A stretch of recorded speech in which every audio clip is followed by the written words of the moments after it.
মাইশা, আমি আমি এখানে দীর্ঘ 12 বছর ধরে পড়তেছি, তার চেয়ে বেশি। আমাদের এখন লাস্ট সময়, আমরা এখন চলে যাব। সবাই আমাদের জন্য দোয়া করবেন। এবং আমি বলতে চাচ্ছি যে আমাকে সবাই সবসময় হলো এনআই স্যারের মেয়ে, লাইক যে ছোটবেলা থেকে ও তো এনআই স্যারের মেয়ে, ও এনআই স্যারের মেয়ে এই জন্য পাইছে, ও এই জন্য সবকিছু করছে। আমার অ্যাচিভমেন্টগুলোকে একটু গুরুত্ব দেওয়া হতো না, এই জন্য আমি সবসময় চাইছি আমার যে তানজিলা নূর মাইশা এই নামটাকে সবসময় যেন আলাদা করে সবাই চিনে, এই নামটাকে সবাই যেন আলাদা করে চিনে, এটাই আমি চাইছি সবসময়।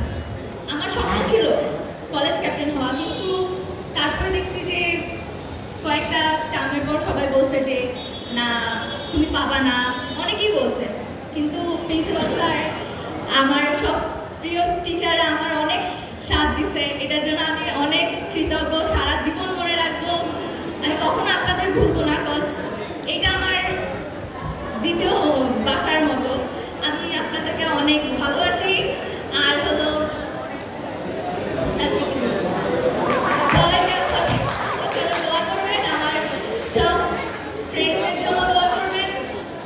আর আমি জুনিয়রদের একটাই কথা বলবো, তোমরা স্বপ্ন দেখবা, তোমরা স্বপ্ন দেখার পর কখনো হার মানবা না, সবসময় সেটা পিছে লেগেই থাকবা। তুমি সফলতা পাবা সবসময়, তুমি যদি স্ট্রাগল করো তুমি অবশ্যই সফলতা পাবা, ঠিক আছে? এই বলেই ও হ্যাঁ, আলিম স্যার আমার স্পোর্টসের বাবা সবসময় থাকবে। সে সবসময় আমার অনেক খেয়াল রাখছে। বেনজির মিস আমার নাচের সময় অনেক হেল্প করছে, থ্যাংক ইউ মিস। আমি সব টিচারের কাছে কৃতজ্ঞ। সবাইকে আসসালামু আলাইকুম।